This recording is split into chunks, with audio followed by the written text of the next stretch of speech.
Bonjour à tous, Bonjour à tous. bienvenue dans ce nouveau talk Asphalt. On en est au 14e talk depuis le début de ces talks l'année dernière. Bienvenue Tanguy, aujourd'hui c'est un talk intra-Asphalt. Donc Tanguy, je vous présente Tanguy Jardin pour ceux qui ne l'ont pas encore croisé. Tanguy est cofondateur d'Asphalt, il fait partie de la toute première équipe fondatrice de la société et Tanguy il est en charge du bike planning chez Asphalt. Ça veut dire quoi le bike planning? C'est que c'est la personne qui gère les outils et surtout qui est là pour vous aider à trouver le bon vélo. Je te laisse te présenter rapidement, Tanguy.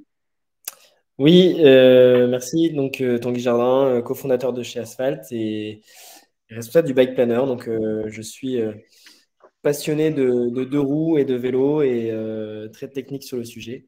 Donc, c'est moi qui accompagne tous nos utilisateurs sur le choix du bon vélo euh, pour leur véhicule du quotidien. Donc aujourd'hui, vous l'aurez compris, le but est de vous donner, c'est un talk un peu spécial parce qu'on est un peu moins métier du vélo, etc. On est beaucoup plus tourné sur l'utilisateur et comment aider chacun à trouver le bon vélo pour son usage du quotidien. On va faire ça à quatre mains avec Tanguy. Je vais d'abord commencer par vous, comme d'habitude, par vous partager quelques news autour d'Asphalt et puis on rentre très vite dans le vif du sujet. Alors je vais vous partager mon écran. Check. Et basculer sur la présentation. Et comme je ne vois plus l'écran de visio, Tanguy, je te demanderai de me confirmer qu'on est bien en plein écran. On est bien en plein écran, c'est bon. Parfait. Donc, quelques nouvelles autour d'Asphalt. Vous l'avez peut-être vu passer, mais c'est une annonce qu'on a fait avant-hier. Il y a la société ID Moving qui a rejoint Asphalt depuis 2 semaines maintenant. Donc, on a repris les activités de ce pionnier de l'activité de vélo en entreprise qui est basé à Lyon. Et les équipes de développement B2B nous ont rejoints, ce qui développe la région Auvergne-Rhône-Alpes pour Asphalt, parce qu'en fait, ça fait que la flotte en Auvergne-Rhône-Alpes est la deuxième flotte chez nous en termes de région, juste derrière l'Île-de-France. On est très heureux que cette équipe et que cette marque nous rejoignent, et ça nous permet d'accélérer le développement sur la région et d'accélérer le développement global d'Asphalt. Donc, bienvenue à ID Moving, et on vous parlera certainement bientôt de nouvelles actions en région lyonnaise. Le deuxième chose, c'est qu'on a étoffé notre offre d'accompagnement et de formation. On est en pleine saison de mai à vélo. On a lancé une communauté d'ailleurs sur la communauté GeoVélo. Vous pouvez suivre et rejoindre la communauté Team Asphalt pour participer à ce challenge. Mais en même temps que ce lancement, la reprise du vélo, on a des entreprises aussi qui désirent accompagner fortement leurs utilisateurs à l'usage et à la sécurité. Et pour cela, nous avions déjà un accompagnement gratuit à chaque livraison de vélo asphalte. On avait déjà à l'opposé une formation avec la Fédération française de cyclisme qui permet d'organiser des demi-journées ou des journées avec des sessions de groupes utilisateurs qui par 8 ont 1 heure de théorie, 1 heure de pratique. On a créé un produit entre les deux qui est un format e-learning qui est accessible dès 25 euros par utilisateur, ouvert à tous, qui permet de reprendre les bases de la sécurité du cycliste, du vélo, son entretien de sécurité pour s'assurer d'un usage sécuritaire en ville et surtout apprendre ces nouveaux codes d'usage avec ces nouveaux types de pistes cyclables, aussi bien que ces nouveaux types de signalisation. Donc n'hésitez pas à nous faire signe s'il y a un besoin dans votre société. Il n'y a pas besoin d'être équipé des vélos asphalte pour disposer de ces formations. C'est ouvert à tous et même aux particuliers. Et enfin, toujours en cours, notre concours pour devenir ambassadeur asphalte. Donc, vous pouvez scanner ce QR code et postuler pour gagner soit un vélo Voltaire, soit un vélo Cowboy en devenant ambassadeur d'asphalte dans votre société. Donc, on vous enverra tout ce qu'il faut pour vous y accompagner. Il vous suffit de vous inscrire en scannant ce QR code. J'en ai fini pour cette introduction rapide sur l'activité d'asphalte. N'hésitez pas, si vous avez des questions, comme d'habitude, dans chacun de nos talks, à nous les poser en ligne. Et on va pouvoir entrer maintenant dans le vif du sujet sur cette séance de décryptage autour du choix du vélo du quotidien.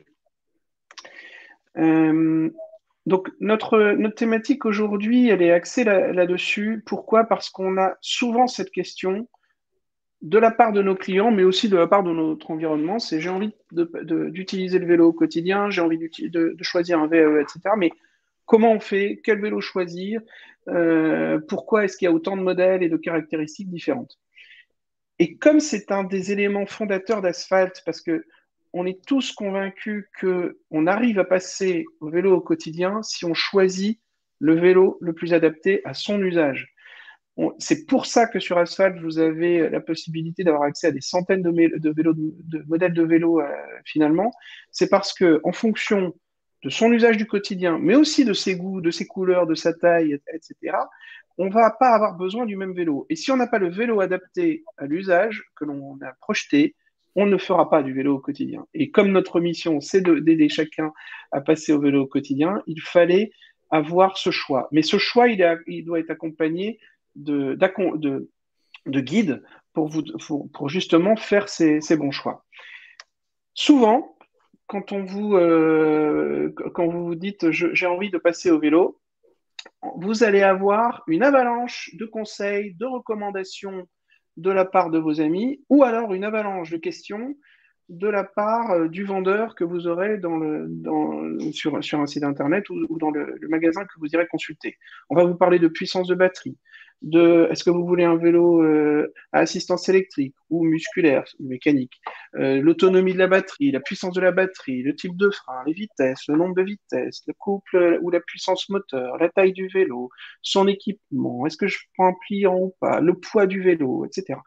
Mais en fait, toutes ces questions, ça ne sont pas du tout les questions à se poser en premier, parce que ces questions, elles sont juste la conséquence de choix d'usage que l'on va faire pour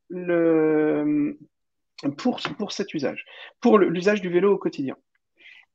Donc, la question, c'est une question d'expérience utilisateur. Au final, on parle comme ça quand on parle d'outils informatiques, mais c'est vrai aussi quand on doit choisir un vélo. C'est que je peux avoir des usages vers la multimodalité. Je peux avoir des usages sur quelque chose de confortable sur mes déplacements simples en ville. Je peux avoir besoin de transporter des enfants, d'aller faire mes courses, donc d'avoir de quoi charger des courses sur le vélo. Je peux avoir besoin et ou envie de faire de la longue distance, donc je vais faire 10, 20 km pour aller au travail tous les jours. Je peux avoir aussi envie de faire du loisir sport le week-end avec le vélo que je vais utiliser au quotidien. Si je veux, selon ces cas d'usage, et parfois c'est même une volonté multiple, je vais faire des choix différents de modèles et de différents et de différents types d'options. Et donc c'est un compromis entre ce que j'ai envie de faire, entre ce qui est désirable dans telle ou telle marque, telle ou telle pratique, et ce qui va m'être réellement utile, parce que ça peut être super sympa, par exemple, d'avoir un vélo pliant parce que je peux le ranger facilement, mais si ça ne me permet pas de faire la distance que je dois faire tous les jours, ça va pas le faire, et ainsi de suite. Donc, on est là aujourd'hui pour vous accompagner à découvrir les différents usages et les vélos liés et quelles sont les bonnes questions à se poser sur ces différents cas. Donc, je vais laisser maintenant essentiellement la parole à Tanguy, où on va, et je vais l'y aider, je serai là aussi pour questionner ou pour compléter. On va dérouler les différents cas d'usage et les différentes bonnes questions à se poser quand on veut choisir un vélo. À toi, Tanguy. Oui, merci Jean-François. Donc, une des premières questions à se poser quand on veut choisir son vélo, ça va être la forme du cadre et donc, du coup, la position qu'on va avoir sur le vélo. On va avoir trois principales formes, enfin, positions sur le vélo. On va avoir une position confortable pour les vélos plutôt city, avec plutôt le dos droit et une position très droite et très confortable. idéal pour plutôt un usage en ville et avoir des arrêts fréquents et se faufiler facilement dans le trafic. On va avoir une autre position un peu plus couchée, un peu plus dynamique pour des vélos qui seront destinés à faire des trajets un petit peu plus longs, donc avec plutôt des cadres hauts ou des cadres type intermédiaire. Et enfin, on va aussi avoir une forme de cadre vraiment très couché, type vélo sportif, type VTT ou vélo de route. Donc, vous avez des exemples de cadres ouverts sur le slide. Donc, cadre bas, cadre intermédiaire ou trapèze, on appelle ça aussi cadre trapèze, ou cadre haut avec la barre haute. Dans ces formes de cadres, on retrouve aussi deux catégories importantes. Les cadres de vélo pliants, qui vont permettre d'être utilisés dans les transports en commun, mais aussi faciliter le rangement. On y reviendra. Et on retrouve aussi la catégorie long tail et vélo cargo, qui va permettre de transporter des enfants et du matériel au quotidien. Donc, encore une autre forme de cadre. Et donc, sur ces deux positions, sur ces deux cadres-là, donc pliant et cargo, on est plutôt sur des positions assez confortables et avec des réglages, avec beaucoup de réglages pour que ces vélos puissent s'adapter à plusieurs personnes qui sont susceptibles d'être utilisés par plusieurs personnes. Les types de cadres, comme le soulignait Tanguy, sur les trois premiers, vous le voyez sur les animations en haut, qu'elles influent énormément sur la position et donc le confort. Vous avez sur un cadre bas qui va souvent avoir plutôt un guidon haut, vous avez donc une position avec le dos droit. Un cadre trapèze ou intermédiaire va vous amener une position un peu plus penchée vers l'avant, et plus on va être sur un cadre fermé, plus vous allez être sur une position plus basse, type sportive. Et ça va influer aussi sur en fait, l'efficacité du pédalage. Donc au final, plus vous faites de la longue distance, plus vous allez avoir envie d'être sur une position un peu plus couchée, plus on va être sur du simple déplacement en ville en mode confort, plus vous allez avoir envie d'avoir un dos droit. Je passe au slide suivant, Tony. Oui. Musculaire ou mécanique, la grande question. Musculaire ou électrique, la grande question. Voilà. Une des grandes questions qui va se poser quand vous allez vouloir choisir votre vélo du quotidien, c'est est-ce que je vais choisir un vélo musculaire, donc un vélo classique sans assistance, ou un vélo à assistance électrique. Donc, c'est deux grandes catégories. On sait très bien que depuis plusieurs années, le vélo électrique se démocratise énormément. Ce choix va se faire en fonction de la distance que vous allez parcourir au quotidien et de ce que vous allez faire avec le vélo. Si vous voulez vraiment avoir un moyen de transport qui va vous déplacer d'un point A à un point B de manière à avoir un moyen de transport très utilitaire, donc sans faire d'efforts et sans avoir de phénomène de transpiration, il faudra plutôt partir sur un vélo à assistance électrique. Si au contraire vous avez la volonté de faire vraiment une activité sportive ou vous avez très très peu de distance à faire au quotidien, un vélo musculaire conviendra très bien, qui sera donc plus sportif et aussi souvent plus économique qu'un vélo à assistance électrique. Ouais, on est parfois amené, et c'est dans un sens aussi de durabilité, à conseiller de rester sur du vélo mécanique dit musculaire, parce que les déplacements sont courts, parce que il n'y a pas de côte ou de dénivelé à passer, et de ce fait, l'assistance électrique sera un surconfort assez inutile, qui par ailleurs c'est beaucoup mieux d'être en vélo assistance électrique par rapport à une voiture, mais c'est quand même moins bien d'être en vélo assistance électrique par rapport à du musculaire pour la planète. Donc, si on n'a pas besoin de la capacité de production et de la batterie pour ce déplacement du quotidien, on peut se passer de ce confort. Mais voilà, selon les conditions d'usage, cela peut être utile. Et parfois, rester sur du mécanique permet d'aller se faire plaisir sur un très beau modèle avec des très belles options, plutôt que de passer sur le moteur et la batterie. Ouais, et il est important de rappeler aussi que c'est un vélo à assistance électrique. Donc, un vélo qui va vous assister au pédalage. Mais on reste sur un vélo où il faut pédaler et vous avez plusieurs niveaux d'assistance et vous réglez le niveau de l'assistance en fonction de ce que vous souhaitez. Si vous voulez faire plus ou moins d'efforts sur votre trajet, vous pouvez gérer ça. Oui, on Et, parle d'activité physique, c'est plus que même de sport. On n'est pas du tout sur. On est sur. Aujourd'hui, on ne parle que de l'activité du vélo au quotidien en ville comme moyen de transport. Donc, c'est pas du sport, c'est de l'activité physique. Et effectivement, on fait plus d'activité physique avec un vélo mécanique qu'avec un vélo assistance électrique. Mais avec un vélo assistance électrique, ça reste de l'activité. C'est d'ailleurs reconnu par l'OMS que si on fait 20 minutes de VAE par jour, on fait sa dose d'activité physique nécessaire à notre bonne santé. tout à fait. Donc on va rentrer dans les différentes catégories, là, Tanguy, sur les différents usages et essayer de souligner les principaux points d'attention que l'on doit avoir selon son cas d'usage. Oui, tout à fait. Euh, donc, on rentre direct dans le vif du sujet avec l'une des plus grandes catégories d'usage qu'on va retrouver sur le choix des vélos. Donc, un usage urbain avec des gens qui cherchent plutôt un vélo confortable. Donc, on va retrouver ici des catégories de vélos avec un cadre bas qui va faciliter l'enjambement du vélo. Souvent avec une position droite, donc assez confortable, un guidon assez haut. Un cadre bas, ça permet de faciliter l'enjambement, mais ça permet aussi de faire des arrêts fréquents au feu rouge ou à un stop beaucoup plus facilement qu'avec un cadre haut. Donc, c'est vraiment des vélos qui vont être adaptés à un usage urbain. C'est des vélos aussi assez maniables qui vont vous permettre de vous faufiler facilement dans le trafic en ville.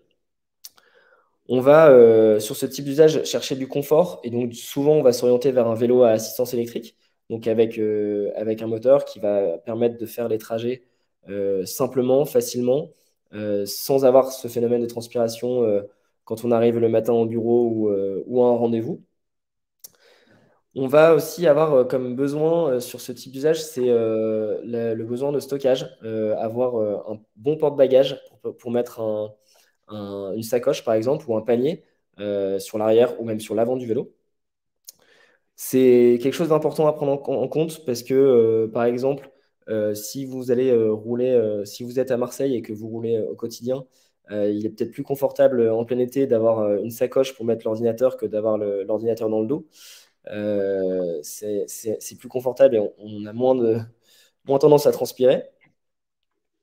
Les Euh, pays les plus cyclistes, et d'ailleurs ça étonne les Hollandais par exemple quand ils viennent en France et qu'ils nous voient beaucoup avec un sac à dos à vélo, là-bas jamais, jamais. Le vélo ça se fait avec une sacoche derrière, devant, avec un panier devant où on peut mettre ses affaires.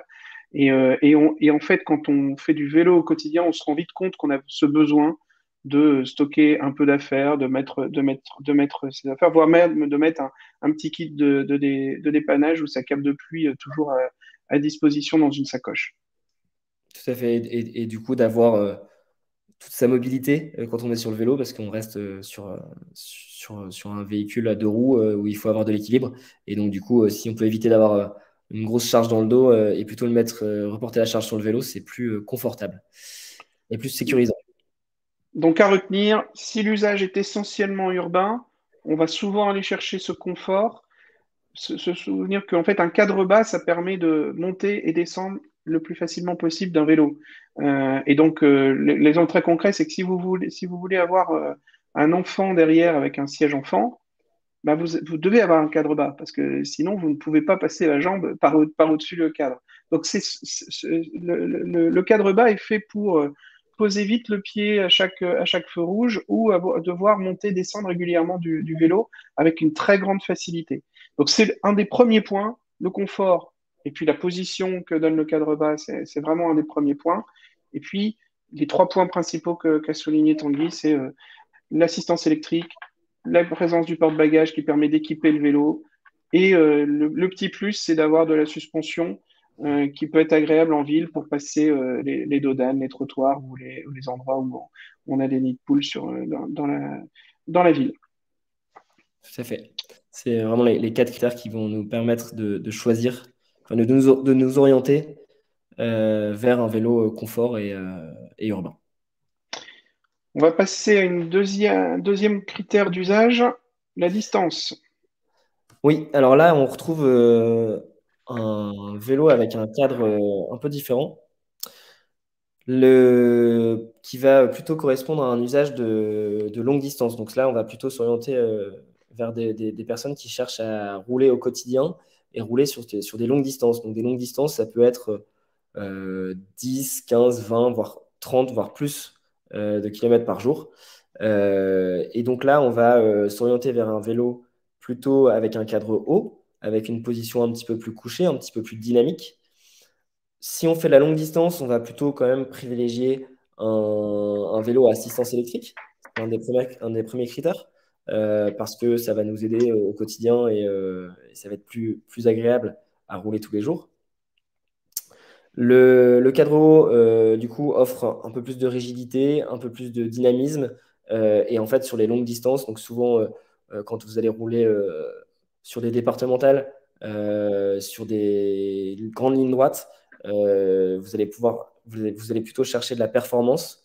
Et donc, du coup, avoir une position un peu plus couchée avec un cadre haut, c'est un peu plus confortable. Comme on va regarder aussi l'autonomie. L'autonomie, ça va être très important en fonction de la distance que vous allez parcourir. Vous allez avoir des contraintes donc de recharge de batterie. Est-ce que vous voulez recharger votre batterie tous les jours ou seulement une fois par semaine? Donc vous allez choisir votre batterie en fonction de ça. Est-ce que vous allez pouvoir emmener votre chargeur avec vous au bureau ou en rendez-vous? Voilà, c'est des questions auxquelles il faut répondre quand on cherche un vélo pour faire des longues distances au quotidien. Donc pareil, sur ce type de vélo, on retrouve souvent des suspensions à l'avant pour avoir un peu plus de confort et également un porte-bagages arrière pour y mettre une sacoche et éviter d'avoir de la charge sur le corps et plutôt reporter la charge sur le vélo. Et je l'ai peut-être aimé, il y a l'aspect des changements de vitesse où on verra sur certaines catégories, à partir du moment où on est amené à faire de la longue distance, mais ça peut même être lorsqu'on est amené dans son chemin du quotidien en ville à faire des longs boulevards, les changements de vitesse sont très appréciables parce que ça permet quand on a pris de la vitesse, de ne pas être à mouliner trop vite le pédalier, de pouvoir accélérer sans pédaler trop vite. Et inversement, si on a quelques dénivelés à passer, ça permet aussi ce passage. Donc, au plus on a des longues lignes droites à faire, ou des dénivelés à passer, au plus on aimera avoir un échantillonnage de vitesse plus important. Ouais. Donc Les on peut passer dénivelés, à la slide suivante le dénivelé.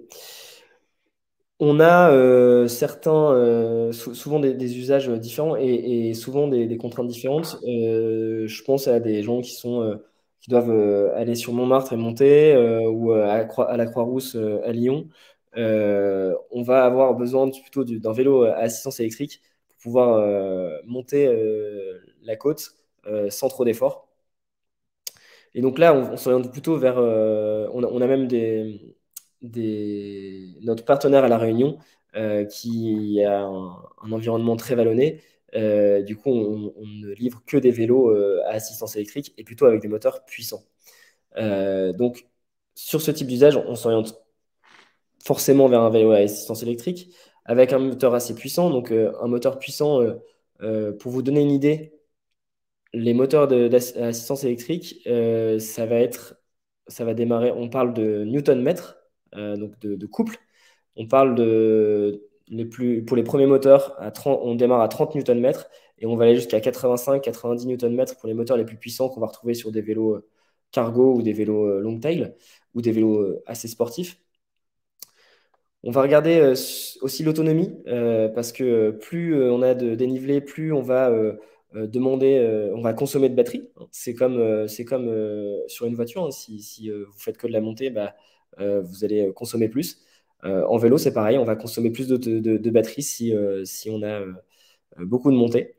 Donc, le combo puissance du moteur et puissance de la batterie est très important. Et ce sont deux critères très importants quand on a du dénivelé. Et enfin, le changement de vitesse, très important aussi, pour pouvoir passer sur des vitesses, des petites vitesses en montée, et changer facilement, c'est primordial. Quand on a du dénivelé, on ne peut pas passer on peut pas choisir un vélo sans vitesse ou en monovitesse. Voilà pour cette catégorie. Je ne sais pas si tu voulais rajouter quelque chose, Jean-François. Non, non, c'est que effectivement, on le voit clairement que que ce soit en France métropolitaine, lorsqu'on a des gens qui doivent passer Montmartre ou la Croix-Rousse à Lyon tous les jours, ils ont pas besoin du même vélo et c'est encore plus vrai avec notre franchisé à La Réunion, où on a forcément des vélos très puissants avec une bonne autonomie pour passer de fortes dénivelées. L'aspect dénivelé est d'ailleurs un peu démultiplié par l'emport, c'est-à-dire que si vous avez des dénivelés et qu'en plus vous avez un enfant à déposer à l'école sur un siège enfant derrière, et ben tout ce que l'on vient de dire est encore plus mis en exergue parce qu'il vous faut un vélo puissant avec cette autonomie qui va permettre de gérer cette puissance pour qu'il soit vraiment votre outil du quotidien. Ouais. Et donc, maintenant, on est sur le vélo de la famille. Tout à fait. Le vélo de la famille qui va vous permettre de transporter des enfants ou des marchandises ou les deux. Donc là, on va s'orienter, on va vraiment répondre aux besoins des personnes qui vont remplacer carrément une voiture du foyer par un vélo. Et du coup, là, on va s'orienter vers un vélo long tail ou un vélo cargo. Donc un vélo long tail, c'est un vélo qui est rallongé sur l'arrière, donc avec un porte-bagages qui est beaucoup plus long et beaucoup plus robuste.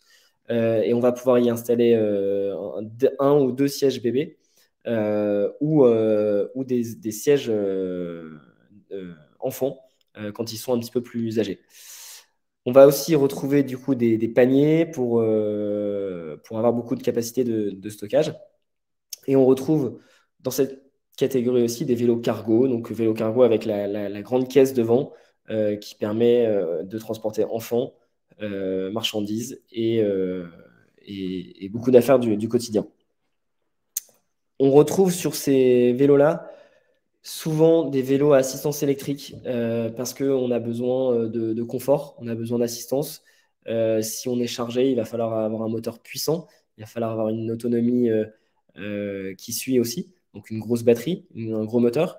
On va aussi regarder le changement de vitesse parce que quand on est au feu rouge et qu'on a deux enfants derrière, plus les courses dans le panier avant, il va falloir démarrer sur une petite vitesse et avoir beaucoup de puissance pour se lancer dans la circulation. Donc, c'est des choses très importantes à prendre en considération. Et la puissance du moteur et l'autonomie et les vitesses, ça permet aussi d'être sécurisé quand on roule avec ses enfants derrière, pour être sûr qu'on puisse doubler facilement, avoir le coup de puissance qu'il faut au bon moment dans la circulation. Sur ce type d'usage, on va rechercher un des critères très importants, ça va être le stockage, la capacité de stockage sur le vélo. Donc, en termes de nombre de places, combien d'enfants on veut transporter, comment on veut les transporter, quel âge ils ont. Si c'est des très jeunes enfants, on va plutôt favoriser le vélo cargo avec la caisse devant. Ils seront plus sécurisés. S'ils sont un petit peu plus âgés, le long tail pourra très bien convenir. Et du coup, la capacité de stockage, qu'est-ce que vous allez emmener au quotidien. Donc, est-ce qu'il vous faut des paniers, des coffres supplémentaires, des sacoches. On peut accessoiriser ces vélos. Il y a un large choix d'accessoires et un large choix de, variétés, de marques de long tail et de vélos cargo. Je Euh, vais souligner un autre aspect du stockage qui est le stockage du vélo lui-même. Parce qu'en fait, on est donc sur un véhicule qui va être plus lourd et qui va prendre plus de place. Et paradoxalement, c'est un véhicule très prisé justement plutôt dans les milieux hyper urbains. Donc on le retrouve dans les grandes métropoles, justement là où on va avoir des problèmes de place. Donc faut avoir en tête quand on choisit un vélo long tail ou un vélo cargo que l'accessibilité, donc avoir une place de parking, et on parle plus quasiment de place de parking que d'accès garage vélo, ou alors il faut qu'il y ait un garage vélo ou un emplacement vélo adapté à ces vélos, ce qui commence à arriver, hein, à se développer fortement, parce que c'est la catégorie de vélos qui est dans la plus forte accélération des ventes actuellement.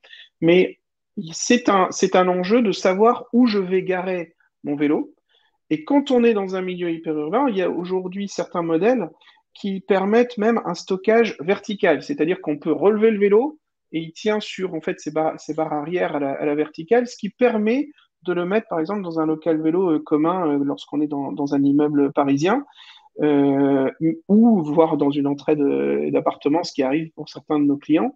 Mais dans ce cas-là, pareil, il faut le savoir au moment où on doit sélectionner et commander le vélo, parce que tous les vélos n'ont pas cette capacité.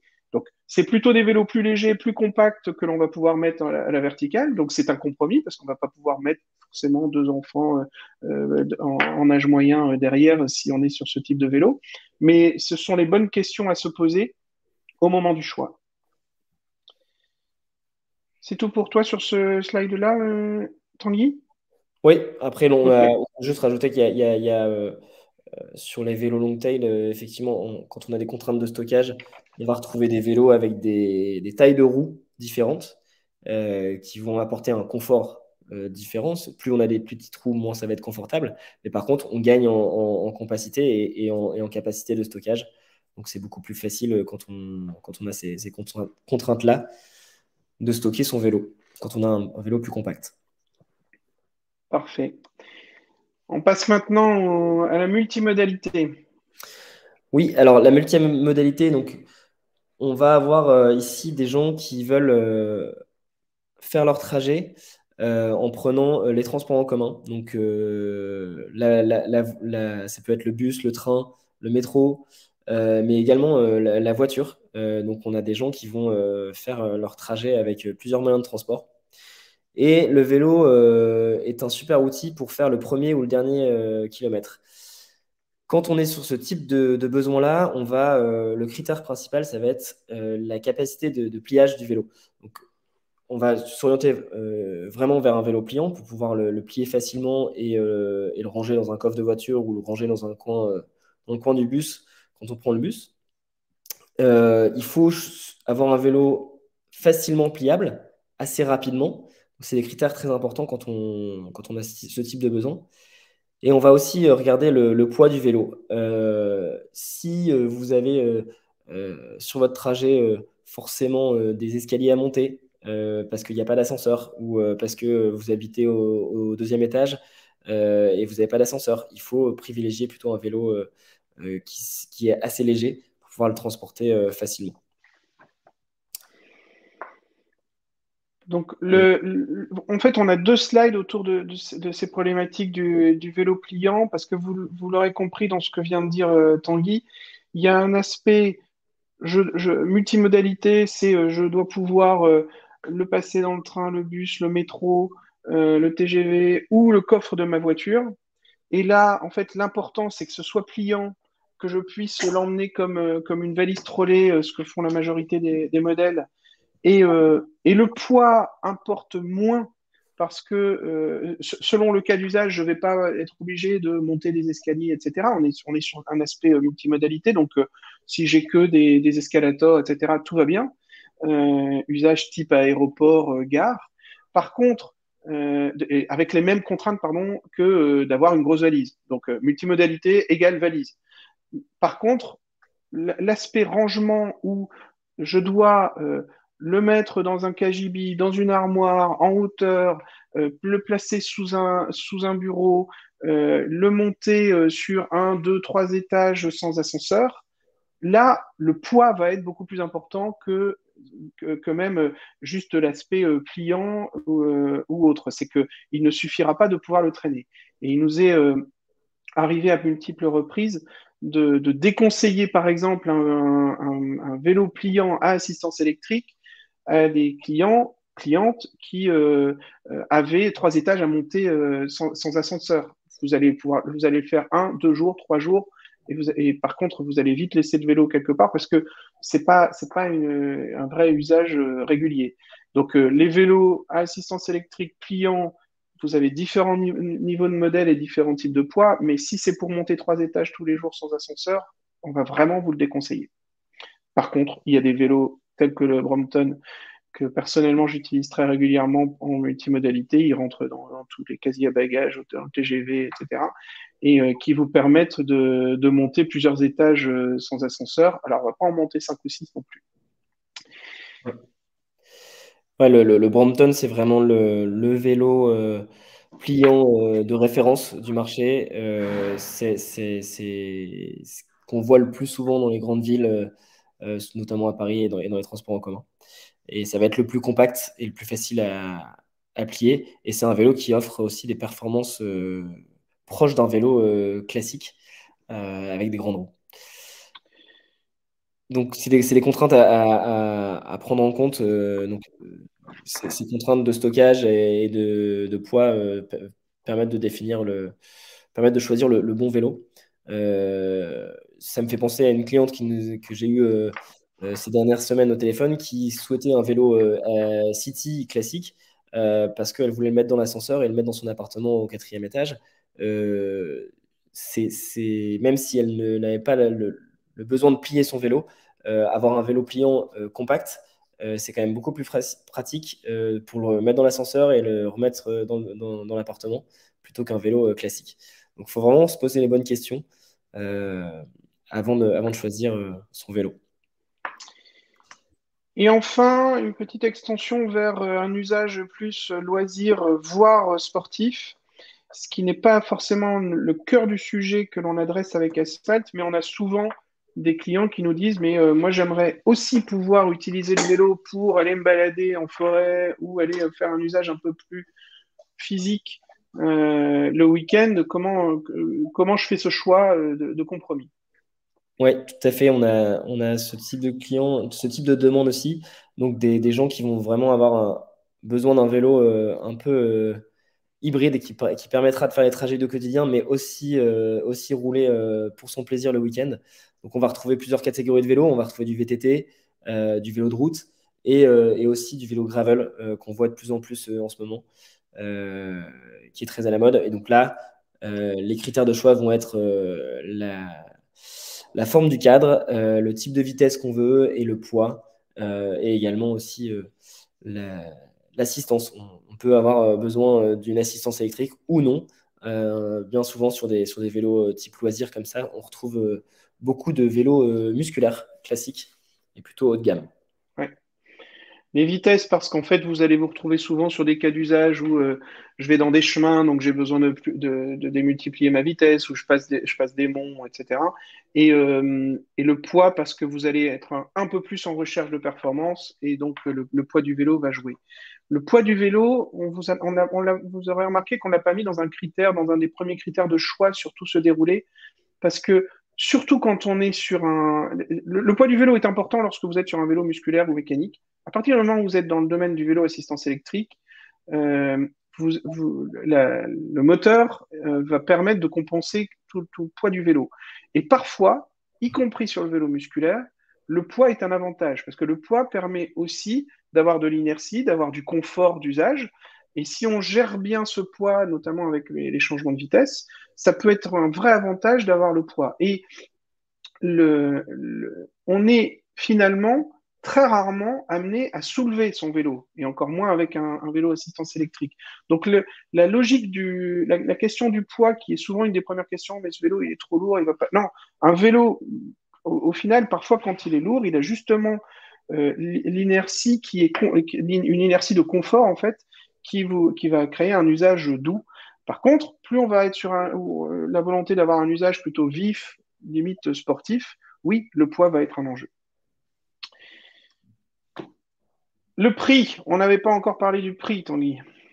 Oui, le prix, c'est un sujet très important. On ne peut pas tout avoir à n'importe quel prix. Mais là, ce qu'on voulait vous présenter surtout, c'est qu'est-ce qui va déterminer un petit peu le prix du vélo, pourquoi on va avoir un vélo plus ou moins cher, quelles caractéristiques vont influer sur le prix. Tout d'abord, c'est le moteur. Sur un vélo à assistance électrique, on peut avoir trois types de moteurs. Moteur roue avant, moteur roue arrière ou moteur pédalier.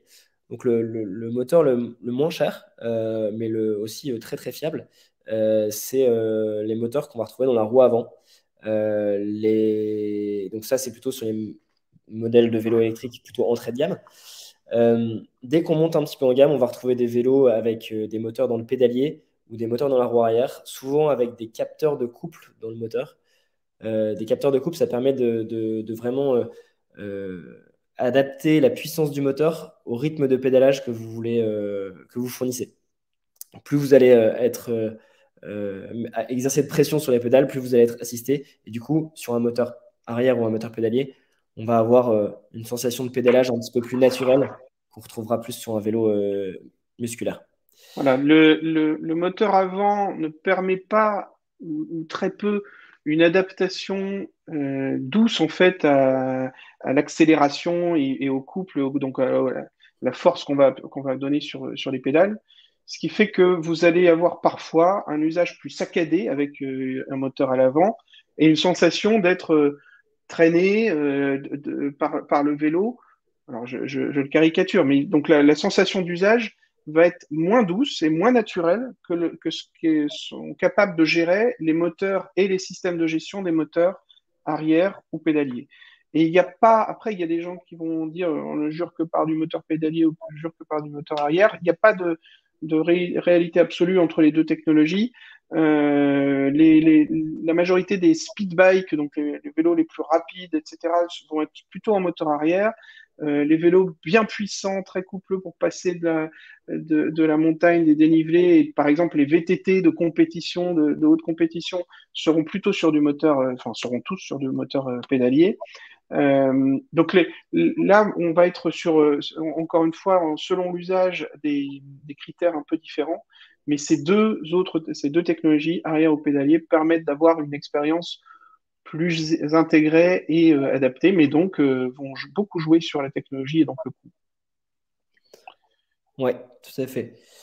Euh, on va retrouver un autre critère très important sur le prix, c'est l'autonomie de la batterie.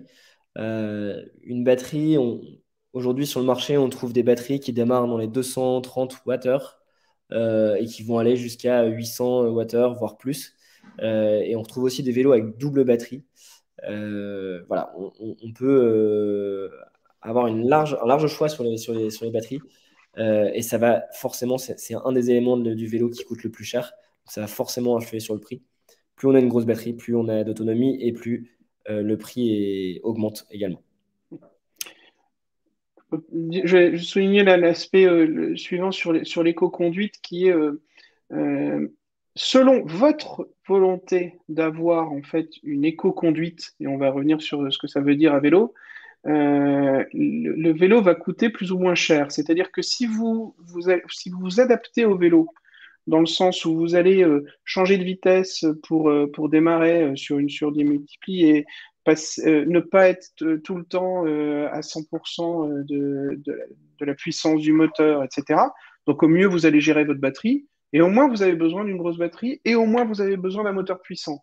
Et donc, au plus vous allez être prêt à avoir une conduite adaptée et jouer avec les éléments du vélo pour compenser en fait des choix de moteurs moins puissants ou d'autonomie moins puissante, au plus vous allez pouvoir aller chercher des vélos de gamme inférieure parce que vous vous serez adapté. Tout à fait. Le point très important qui va déterminer aussi le prix d'un vélo, c'est l'intégration de la batterie.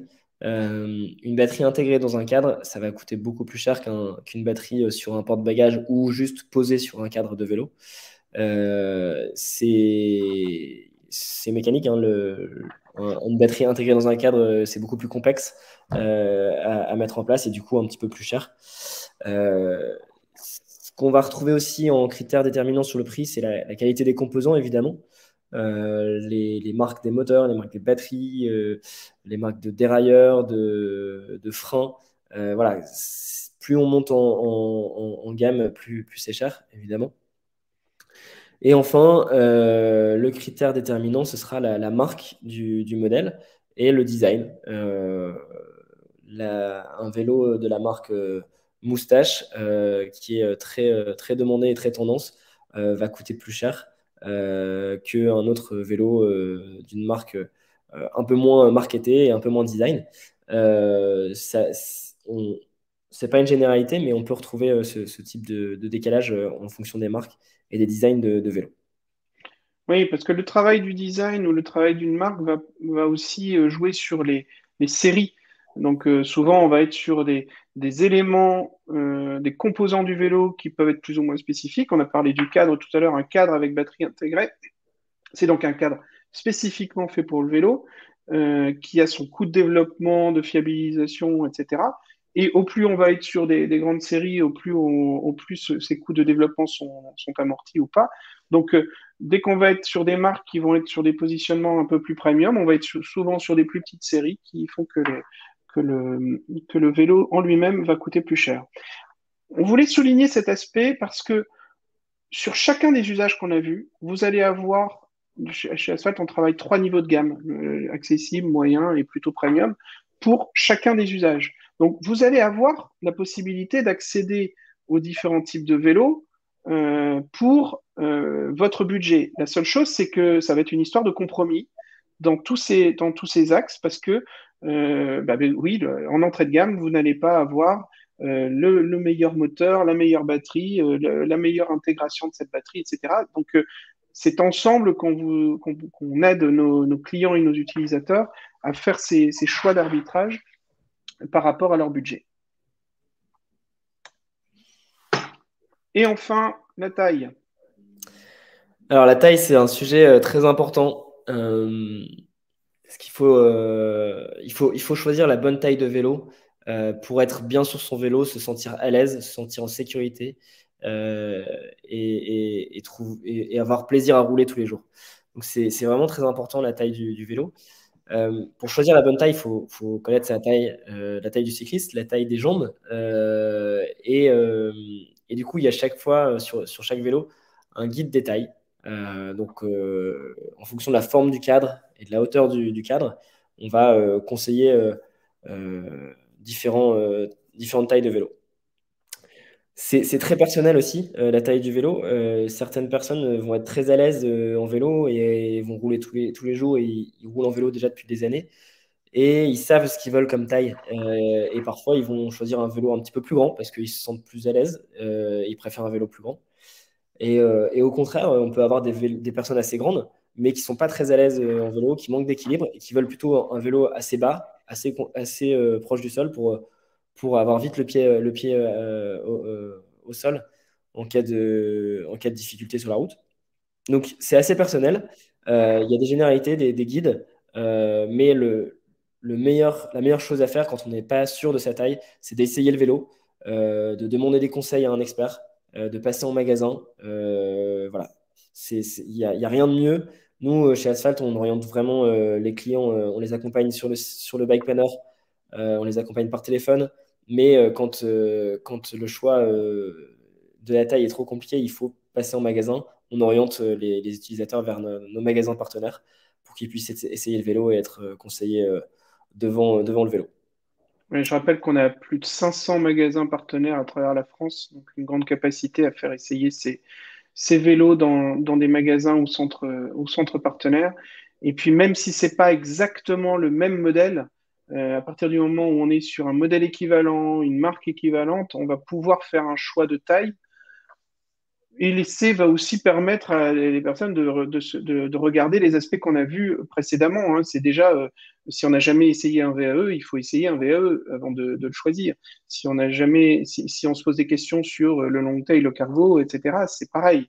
Donc, vous avez tous des magasins partenaires ou non d'ailleurs, pour pouvoir essayer, ou des amis pour pouvoir essayer ces vélos, ou des gens, des collègues qu'on a déjà équipés pour pouvoir tester et faire le choix le plus éclairé.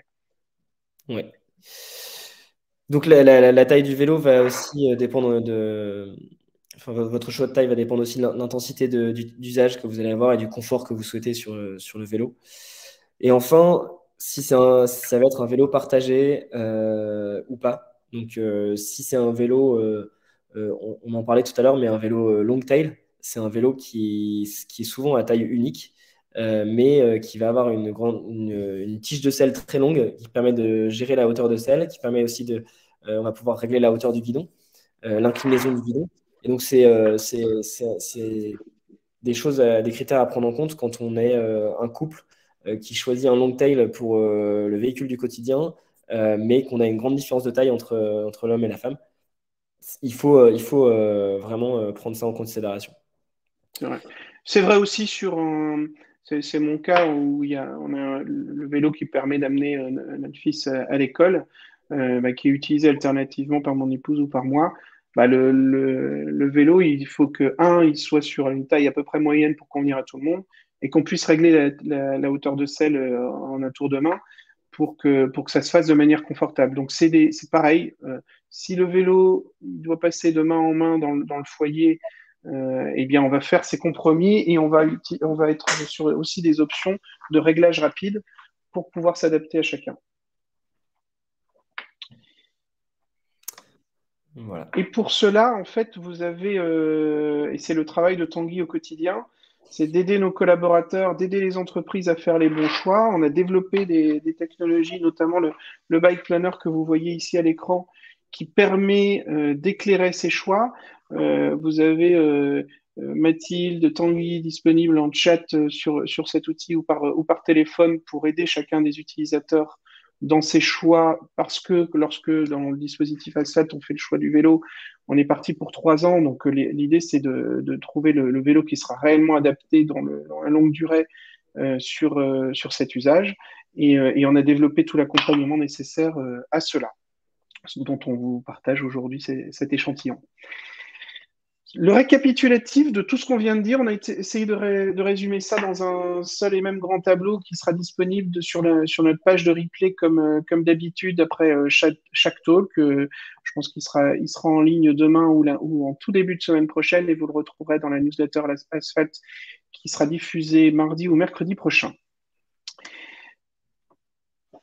C'est l'heure des questions si on en a. J'avais pas l'impression qu'on ait beaucoup de questions en ligne ce matin, mais je vais juste vérifier et vous laisser juste un instant pour pouvoir éventuellement nous interroger. N'hésitez pas à nous faire coucou dans le chat, comme d'habitude, ou nous dire si vous avez des questions, si on a été sur les différents usages. On avait eu une question en préparation. Ici, on s'est réellement concentré sur l'usage urbain. On ne vous a pas parlé d'un usage sportif parce qu'en fait, on pourrait refaire un talk, voire plusieurs talks de choix du VTT, du vélo de route, du gravel, du VTT AE pour la montagne, etc. On considère que c'est pas forcément notre univers ni notre domaine d'expertise commune parce qu'en fait, chacun des membres d'Asphalt dans l'équipe est un pratiquant souvent régulier d'autres choses, mais notre point commun, c'est qu'on l'utilise au quotidien. Et donc ça, on est capable de vous y aider. Mais après, faire un choix plus sportif sur telle typologie de vélo de route, de gravel, de VTT ou de VTT AE, c'est un autre domaine que l'usage du quotidien. C'est comme choisir une voiture de compétition par rapport à une voiture de famille. Alors, si on n'a pas de questions, on va clore. Ah, j'ai le chat qui vient de s'activer. Eh bien, on nous dit bonjour, on nous dit au revoir. C'était un bon aperçu. L'argument 20 minutes BAE. Et ouais, mais, en fait, rappeler l'argument, c'est que vous avez des études de l'OMS qui ont démontré que l'usage du vélo au quotidien, et y compris le vélo assistance électrique, est suffisant pour avoir sa dose d'activité physique quotidienne. Et même, si vous googlisez, j'ai plus le nom de l'étude en tête, il a été démontré que l'usage du vélo assistance électrique est meilleur pour la santé que l'usage du vélo mécanique. Pourquoi? Parce qu'il vient gommer les surefforts qui peuvent parfois être un danger cardiovasculaire. Donc en fait, ça reste une activité importante du quotidien, ça reste une activité physique, mais justement, ça vient gommer des aspects qui peuvent parfois nous mettre un peu dans le rouge dans une activité. Donc par exemple, une longue côte, etc., qui peut pour certaines personnes fragiles être un enjeu. Donc en fait, vous ne gardez que la bonne partie de l'activité physique. Eh bien, on est arrivé de toute façon à on a un peu dépassé notre timing, on a l'habitude de clore avant 10 heures. Il est 9h58. Je voulais vous remercier. Merci beaucoup Tanguy d'avoir participé, de nous avoir aidé à préparer ce temps d'échange et d'aider nos utilisateurs qui sont en ligne là ou qui assistent au replay à choisir leur bon vélo et leur bon compagnon du quotidien pour utiliser le vélo tous les jours. On se retrouve dans un mois avec un nouveau talk qui va redevenir un peu plus corporate sur la révision des politiques de mobilité entreprise avec une ou deux entreprises invitées. On vous annonce cela dès la semaine prochaine. Et il nous reste à vous souhaiter une très belle journée, une belle fin de semaine et à très bientôt. Bonne journée à tous, à bientôt, au revoir. Au revoir.